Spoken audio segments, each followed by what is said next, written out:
agropecuária é a base da economia gaúcha. Só o município de Passo Fundo, por exemplo, possui aproximadamente 860 propriedades rurais. Mas nem todas elas têm a assessoria necessária para se desenvolver de forma sustentável e manter a família no campo. Preocupada com essa realidade, a Faculdade de Agronomia e Medicina Veterinária da UPF desenvolve um projeto que tem como objetivo construir políticas públicas para o setor e melhorar a renda do agricultor. Acompanhe a reportagem produzida pelo Núcleo Experimental de Jornalismo da AGECOM em parceria com a UPF TV. Segundo o Ministério do Desenvolvimento Agrário, o principal objetivo de serviços de assistência técnica e extensão rural é melhorar a renda e a qualidade de vida das famílias rurais. Com o objetivo de disponibilizar informações que permitam a melhoria da gestão da propriedade rural, a Faculdade de Agronomia e Medicina Veterinária da UPF desenvolve um projeto de pesquisa. O trabalho ele basicamente serve para definirmos as estratégias que serão executadas dentro do Programa de Desenvolvimento Rural de Passo Fundo. É necessário que tenhamos informações, tenhamos dados, subsídios, para que possamos elaborar esse programa. Uma das questões fundamentais é saber basicamente como é que está a situação hoje das propriedades, das famílias rurais do município de Passo Fundo, na medida em que possamos entender a dinâmica da propriedade rural. Isso envolve as principais atividades ali desenvolvidas, envolve a situação da família e, para isso, se elaborou então um questionário e esse questionário, quando respondido, nos dará de forma clara, de forma bastante objetiva, a real situação de Passo Fundo no aspecto em que se discute a agricultura, a pecuária, a área florestal, todos os aspectos envolvendo o setor rural. Entre as etapas do projeto foram feitas reuniões de esclarecimento, definição do método em comunidades e a visita a propriedades rurais para a coleta de informações. Como a Emater está levando bem a sério, né, o sindicato, as entidades estão levando a sério esse questionário, avaliando ele, né, tem muito com o que ajudar o produtor, a contribuir com o produtor, né, porque dessa forma, com esse questionário, eles sabem que produtor, como os produtores estão produzindo, ou o que está faltando, né? Esse questionário, além do subsídio que nos dará, também nos aproxima muito de informações mais precisas para que possamos também manter um banco de dados atualizado da situação rural local. Para desenvolver a área rural, são necessárias informações para o adequado planejamento de ações que suportem a sustentabilidade e competitividade do negócio agropecuário e, assim, incentivar a permanência das famílias no campo. Isso aí eu sempre falo para meus filhos, filhos, estão vendo, desde o vô, o pai, agora eu seria, agora vocês, a gente quer que vocês continuem, e tem que continuar, produzindo cada vez mais, tentando aumentar a propriedade também. Esse processo de análise estará elencando e retirando do questionário informações importantes, que passará para a fase seguinte, que é o diagnóstico, que é a interpretação do diagnóstico, e sim, na fase seguinte, o planejamento estratégico para que nós possamos, então, através do planejamento estratégico, poder fornecer ao município de Passo Fundo um programa de desenvolvimento rural. Para esclarecer como o projeto funciona, estão conosco aqui no estúdio o professor doutor Benami Bacalchuk e o aluno do 9º semestre de agronomia, Henrique Pacheco. Benami, quantas propriedades existem nessa nossa região aqui? Bom, Passo Fundo nós identificamos que existem 860 propriedades aproximadamente. Existem algumas coisas em divisão, algumas que são meras chácaras e não ficaram bem caracterizadas, mas hoje são 860. Considerando o tamanho do município, mostra que nós somos um município com muitas pequenas propriedades. O projeto está trabalhando com 400 propriedades, um pouquinho menos que a metade. E a razão de trabalhar com um volume tão grande, de uma amostra tão grande, é justamente ter condições de você identificar as reais necessidades. A representatividade da amostra é um pouco mais intensa. Quantas etapas tem o projeto? Existe o diagnóstico, a interpretação do diagnóstico? O que se faz com esse resultado? Bem, o projeto tem um diagnóstico que é dividido em 3 partes e essa primeira parte dele procura buscar todas as características da estrutura de produção, da situação de sustentabilidade da propriedade, da situação social da propriedade, situação econômica. Tenta identificar também o que a família pretende em termos de futuro, o que eles estão pensando sobre a sua própria propriedade. Então, nós com essa primeira parte, que são 194 questões, nós podemos saber exatamente o que Passo Fundo produz e o que os seus produtores rurais em Passo Fundo ou proprietários de terra de Passo Fundo pretendem fazer em termos de futuro, qual é a expectativa e o que eles se interessam. A segunda parte é uma parte que está mais ligada a um dos parceiros, que é o SEBRAE, que está muito mais interessado ao conceito de potenciais empreendedores. Quanto nós podemos ampliar em termos de agroindústria, agronegócio. Ou seja, o quanto essas propriedades podem ser lucrativas. Quanto essas propriedades precisam ser capacitadas para ser lucrativas. Essa é a ideia melhor na visão do SEBRAE. Eles, inclusive, a amostra que eles estão trabalhando é uma amostra de 129 propriedades que foram excluídas justamente pela informação que elas tinham algo mais em relação à estrutura ou ao comportamento do empreendedor. A terceira parte é uma parte que me interessou e é extremamente importante para a Universidade de Passo Fundo, que é mais dentro dos aspectos perceptivos. O que de fato o produtor rural, o proprietário, tem de conceito sobre qual é a atividade da universidade para eles, qual é a atividade da Secretaria de Desenvolvimento Econômico de Passo Fundo, para que a Imater existe, o que eles esperam dessas instituições. Então, é a tentativa de nós perceber, primeiro, o que eles entendem que o poder público, o poder privado, no sentido de organizações sociais, tem para fazer para eles. O que são esses setores e o que eles podem fazer. Henrique, tu participaste de quais das etapas desse processo todo? Então, nós como alunos participamos da etapa da entrevista, então seria fazer a entrevista diretamente com o produtor, né? Fazendo toda aquela série de perguntas, então, para conhecer a propriedade em si, o que ele faz, quantas pessoas trabalham, tudo que envolve o que está na propriedade rural desse... E o que tu conseguiu perceber em todo esse tempo que tu esteve na propriedade rural, nas propriedades? Pode perceber as mais diversas... os cenários, né? Pois tu vai desde tamanhos pequenos, relativamente pequenos de área, até áreas que são com grandes áreas de lavoura. Então, tu consegue perceber todos os tipos de situações, como as pessoas levam a propriedade, conforme o tamanho, elas se adaptam ao tamanho, produzindo certos tipos, culturas, ou até com o caso de zootecnia, bovino de leite, que vai se adaptar a menores propriedades, ou então grande como soja, milho, que vai se adaptar melhor a grandes extensões de terras, né, que vai proporcionar, então, uma renda que consiga manter a propriedade, né, que baseado nisso que qualquer propriedade trabalha, né, na renda, né, na sustentabilidade da propriedade, né. E da família, né? Benami, tu me disse uma coisa que me deixou bastante curiosa e empolgada. Tu me disse que existe uma parte desse questionário que é social.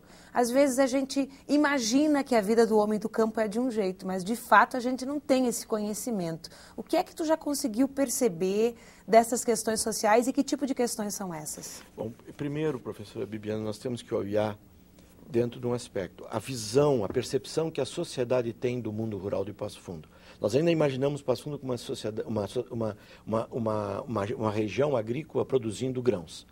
Nós temos muito pouco grão em Passo Fundo sendo produzido aqui. Passo Fundo ainda é um grande negócio de grãos. Nós temos processamento, nós temos comercialização, nós temos intermediários, mas no setor de produção é muito pouco. O segundo aspecto é a visão que nós temos que hortaliças, leite, carne vêm de um açougue ou talvez de um refrigerador de um supermercado. E que nós estamos justamente identificando quanto e qual é a dificuldade desses indivíduos. E o terceiro mais importante, que é uma função nossa da universidade como uma instituição comunitária. Nós temos conhecimento, e esse conhecimento não pode ficar isolado dentro da instituição. Não é suficiente nós capacitarmos, habilitando alunos a ter habilidade como engenheiro agrônomo ou como veterinário e também gerando um monte de informações que vão ficar guardadas dentro das nossas bibliotecas ou memórias de computador. Nós precisamos criar ações. Terceiro aspecto importante, a estrutura de Passo Fundo, as próprias organizações que fazem parte do Conselho de Desenvolvimento, têm atividades na parte social, na parte de saúde, na parte de logística. Nós temos que fazer com que essa produção de hortaliças, de leite, de frutas, de grãos, se movimentem, tenham um fluxo de tal forma que não prejudique o processo. Quais seriam as estratégias que o município de Passo Fundo, através de todas as organizações que têm por objetivo apoiar o processo de desenvolvimento, tem para fazer? Então, é uma ação de planejamento estratégico. As instituições do Conselho de Desenvolvimento estão trabalhando nisso desde 2005. Pela primeira vez nós conseguimos recurso suficiente para fazer com que se busque as informações justamente para ir para esse caminho. Eu queria te perguntar, tu que esteve lá, conversou com os agricultores, como é que tu foi recebido? Como é que tu sente essa receptividade dessas pessoas que estão necessitando de uma assistência técnica especializada em receber vocês na casa delas e prestar e dar esse monte de informações que, afinal de contas, dizem respeito ao cotidiano delas, né? Eu até me surpreendi com isso, pois eu achava que talvez não em todas, mas em algumas fosse ter problemas de ele nos atender a responder aquela série de perguntas que não é pequeno questionário. Ele faz uma boa levantamento sobre a propriedade. Então, muitos estavam trabalhando, então eles pararam de fazer o trabalho. Até algumas vezes nós acompanhamos eles nos afazeres, né? Foi feita a entrevista, então eles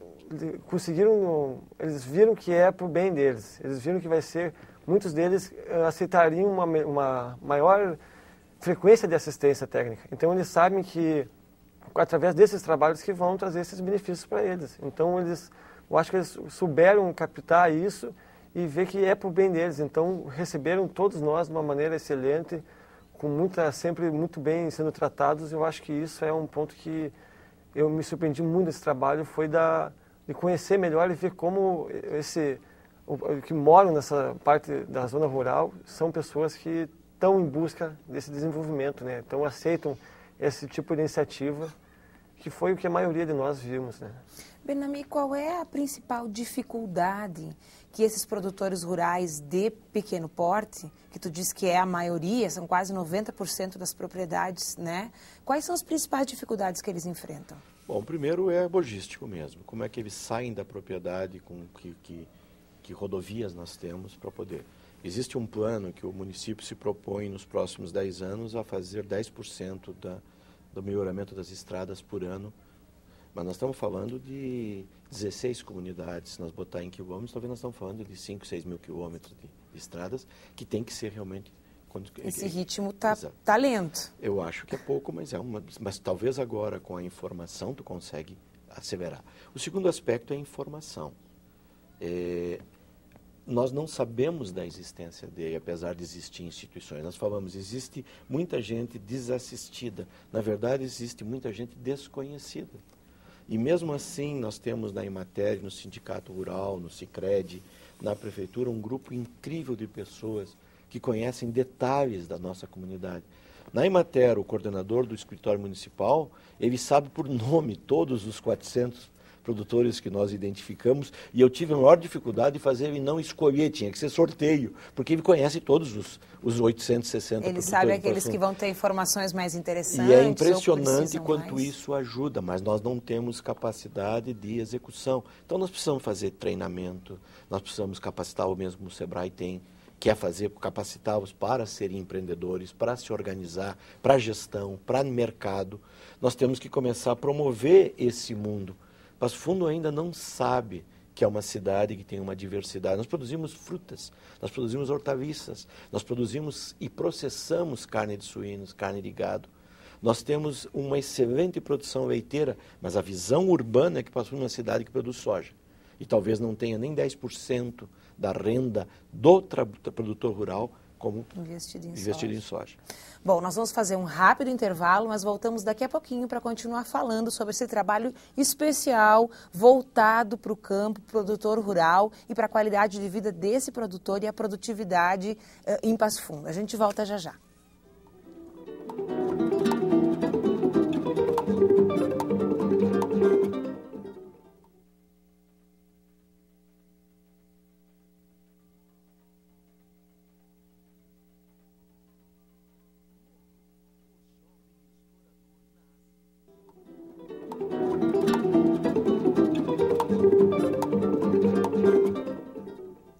fazer um diagnóstico econômico, estrutural e social da agropecuária no município de Passo Fundo.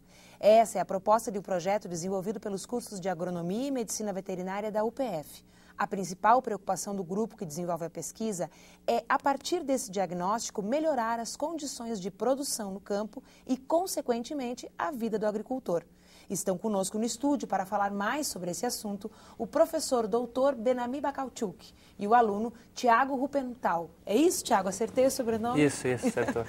Benami, quanto tempo levou essa primeira parte do projeto, que foi fazer as entrevistas? Nós estamos trabalhando aproximadamente 30 dias nisso, na atividade específica das entrevistas. O grupo fez um trabalho impressionante, porque nós tínhamos cadastrados 30 alunos da agronomia e 10 da veterinária, compareceram ativamente 16 alunos e eles faziam por semana 50, 60 entrevistas. Cada entrevista levava em torno de 2 horas e meia entre deslocamento, as propriedades são distantes.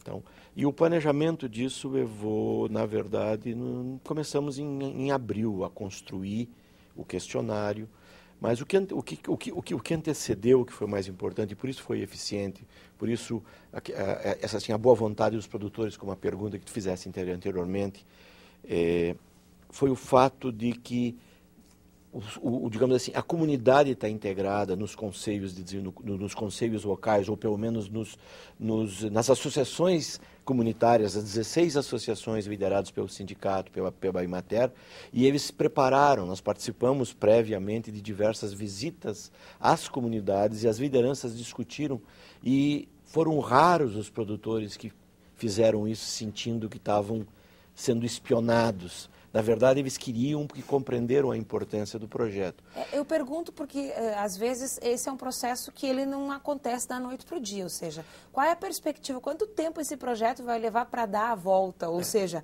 para o produtor que foi entrevistado agora, começar a sentir os resultados? Professora Bibiana, isso começou, na verdade, em 2005, quando começaram a discutir o que fazer. E a decisão, nesse momento, que se encontrou uma instituição disposta a financiar esse custo. Por exemplo, cabe a nós da UPF agora botar os dados que estão sendo coletados pelos meninos no sistema de estatística, e nós pretendemos até setembro ter já um relato, um relatório pronto, e daí nós vamos começar nos conselhos os planos de como é que nós vamos direcionar orçamentos para poder ter respostas imediatas. Para o UPF, por exemplo, dentro do curso que eu dou na agronomia e na veterinária, nós podemos já começar no próximo semestre, com os dados prévios, algumas oficinas para produtores. Oportuniza o aluno a apresentar seu conhecimento já para grupos de produtores, nas comunidades. Isso eu ia perguntar antes. Eu li no projeto que tem uma previsão de assistência técnica, que seriam essas oficinas, então. Qual seria a temática, em torno do que gerariam essas oficinas? O que nós estamos percebendo? Nós estamos percebendo que eles estão produzindo leite e não estão colocando todo o leite no mercado. Então, vamos capacitar. Como é que tu processa leite que não tem mercado para ser um produto como queijos, como iogurte, como outras formas de aproveitamento? Grande parte dos produtores que trabalham com leite, eles têm alguns problemas, por exemplo, tanto as fêmeas que nascem quanto os machos, eles se transformam num problema produtor do leite, porque eles comem e competem com a vaca, que é o mais importante. Como é que nós vamos fazer um programa de recria em que tu pode direcionar machos, por exemplo, para um crescimento mais rápido, fazer na forma integrada, porque eles têm tão pouca terra cada um, fazer na comunidade, dentro de uma visão comunitária, um sistema de recria para selecionar as melhores terneiras, porque poderão ser as melhores produtoras de leite, fazer um programa de inseminação artificial direcionado. Nem tudo está ligado às integradoras, às grandes empresas, Italacs, LGs ou CCGLs, te ouvindo falar, eu fiquei lembrando que quando eu era pequena, nós recebíamos leite em casa, né? Então nós morávamos num bairro já afastado da cidade, já fazia divisa com zonas rurais, né? Com regiões rurais, e nós recebíamos o tarro de leite na porta, dia sim, dia não. Essa prática ela ainda é cultivada? Principalmente, talvez, nas regiões próximas a essas propriedades? Não, porque legalmente, não entre aspas, porque legalmente não é permitido. Hoje tu não pode comercializar. Só passando pelo processo O que industrial. nós temos em Passo Fundo, e isso vai ser redimensionado depois do trabalho, é um serviço de acompanhamento fitossanitário ou sanitário, no caso da produção de leite, por exemplo, em que tu vai ter certeza que tu vai distribuir leites das diferentes formas. Mas pela legislação brasileira, tu não pode mais vender leite que não seja pasteurizado. Ai, que pena, porque aquele leite era muito gostoso. Mas eu não arriscaria. Porque naquele tempo, Bibiana, nós tínhamos menos conhecimentos das doenças que nós temos hoje e nós temos que evitar essas coisas. Tiago, tu visitaste as propriedades, Sim, né? sim. Existia um tempo em que nós tínhamos um grande abandono do campo, as pessoas vinham para as cidades. Tu sente em alguma região ou em alguma propriedade que tu visitou de pessoas que pensam seriamente em abandonar o campo e migrar para a cidade? Tem. Até essa foi uma realidade das perguntas, né, que estavam lá, se as pessoas queriam realmente deixar o campo e ir para a cidade. Algumas, poucas, vamos dizer assim, a gente não tem o resultado ainda, mas algumas querem ficar e tentar deixar os filhos aí, dar continuidade ao processo, que às vezes veio dos avós, já dos bisavós, continuar o processo de produção aí na propriedade mesmo. Tem alguns, já são mais, ou aquela ideia de se aposentar e morar na cidade, ter uma vida teoricamente mais tranquila, sem toda aquela movimentação ali na propriedade. Por que tu faz agronomia? Isso. Por que tu escolheu fazer agronomia? Olha, eu venho do meio já, é uma boa pergunta. Então, tu já estava numa propriedade Sim, rural? Eu já estava no meio e eu fiz o curso de técnico agrícola, né? Me influenciou muito para fazer esse curso. E hoje eu já me digo quase um apaixonado pelo curso, eu gosto de todas as áreas e principalmente com essa atividade de extensão, junto com o professor Benami, com a Emater, foi uma grande oportunidade de conhecer mais ainda o curso e o que a gente espera lá fora, a nossa profissão. Benami, nós temos muitos alunos que têm uma realidade parecida com o Tiago, que nascem próximos na propriedade rural e acabam vindo se especializar pensando em voltar? Isso no passado era mais intenso e a decepção era muito grande, porque não havia espaço de retorno. Nós estamos tendo uma realidade diferenciada, inclusive voltar para o meio rural não é mais um sonho utópico, passou a ser uma oportunidade. Bibiana, ano passado o mundo rural era uma área de meramente produção, dava renda ou não dava renda. O mundo rural hoje passou a ser uma área um pouco mais ampla, é uma área de proteção ambiental, é uma área de ocupação social, ocupação terapêutica, é uma área de serviços de entretenimento. Se tu pensar na propriedade rural meramente como uma produtora de alguma coisa econômica, tu já não pensa nisso. Essa visão que nós temos exemplos no mundo, a Nova Itália, o Napa Valley nos Estados Unidos, são regiões que não são mundos rurais e que oferecem serviços urbanos. Essa integração urbano-rural, na verdade, você vai encontrar no José Graziano uma definição do rurbano. Já mudou, nós não temos mais o mundo rural, o homem fantasiado de festa de São João, se satisfazendo em ser um mero ordenhador de vacas, para um indivíduo que está integrado às inovações, está integrado à cultura. Mudou o mundo rural. Os aspectos de educação, de renda, de saúde e de entretenimento hoje já permeiam o mundo rural. E o mundo rural hoje já é um fornecedor dessas coisas e está tendo consciência. Nós tivemos um exemplo muito interessante nas entrevistas. Um senhor foi entrevistado e ele era um rapaz de 40 anos derrotado. Ele não se enxergava continuando, ele não conseguia nem se enxergar saindo do mundo rural. E nós achamos um senhor de 87 anos que tinha uma felicidade tão grande que ele queria mostrar um Volkswagen 1970 que ele tinha, um Fuca, que ele queria mostrar que ele conseguiu isso trabalhando no mundo rural. E ele não sairia nunca mais, nem de Fuca, ele disse. A brincadeira foi tão gostosa que até nesse ponto. Então tu encontra esses dois lados, mas tu encontra pessoas que conseguem se transformar. Tanto é que nós temos diversos empreendimentos de turismo rural em Passo Fundo. Quantos da cidade sabem disso? Nós temos aquela ideia do folclórico, é um produtor grosso. Na verdade, não, eles são educados. Você viu a entrevista de introdução do programa. O pai está dizendo, vocês, meus filhos, ele disse isso, serão a geração que vão continuar. Veio do meu avô, agora sou eu o pai e vocês vão continuar. Essa é a visão que está vendo. Estão enxergando a oportunidade. Tá bom, então, Benami, muito obrigada. Infelizmente, nosso tempo é curto. Falar do mundo rural é sempre interessante porque é uma realidade que a gente acha que conhece, mas muito poucas pessoas vão até lá, convivem diariamente com essas pessoas, nessas propriedades, né? E o programa ele serve um pouquinho para desvendar esses mistérios e para pensar, falar um pouco dessas pesquisas que pensam esse espaço para procurar melhorar e até nos aproximar, quer dizer, aproximar o mundo urbano do mundo rural. Tiago, também muito obrigada. Nós nos encontramos na próxima semana em mais uma Universidade Aberta. Até lá.